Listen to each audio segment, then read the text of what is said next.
আমার কলিজার টুকরা যশোরের ভাইয়েরা, মানুষের মর্যাদা আল্লাহ এত বাড়িয়েছেন, মানুষ জীবিত থাকলেও যেমনি মর্যাদাবান, মরে গেলেও মর্যাদাবান। সুবহানাল্লাহ পড়েন।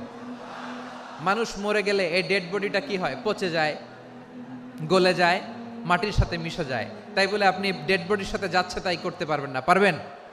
কেউ যদি অন্যায় করে তাকে যদি আপনি শাস্তির আওতায় আনেন, যা মনে চায় করতে পারবেন না। তারা আগুন দিয়ে পোড়াতে পারবেন না, নাক কাটতে পারবেন না, কান কাটতে পারবেন না, অঙ্গ বিকৃতি করতে পারবেন না। কারণ মানব জাতির মর্যাদা স্বয়ং দিয়েছে কে?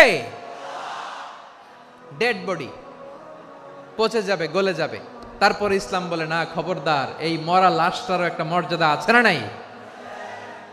ইসলাম বলে এই লাশটা গলে যাবে, পচে যাবে, কিন্তু এটার অমর্যাদা করো না।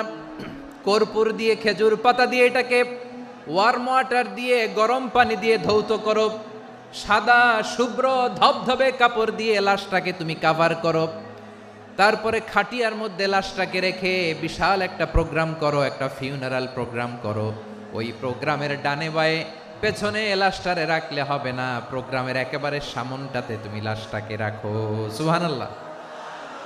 একটা ফিউনারাল প্রোগ্রাম করতে হবে, তাকে শেষ বিদায় জানাতে হবে, যেটাকে আমরা জানাজা বলি। কি বলি?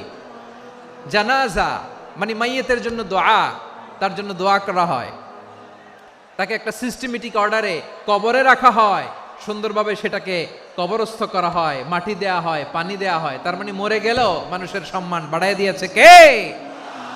এজন্য আল্লাহ বললেন ওয়ালাকাদ কাররামনা বানি আদম, বনি আদমের সম্মান মর্যাদা আমি আল্লাহ বাড়িয়ে দিয়েছি।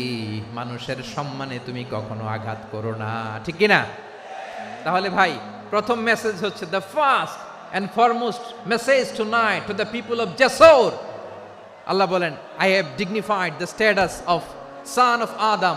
আমি বনি আদম সবার মর্যাদা বাড়িয়ে দিয়েছি, হোক আস্তিক নাস্তিক, হোক কাফের কিংবা মুশরিক, তার মর্যাদা বাড়াই দিছে কে?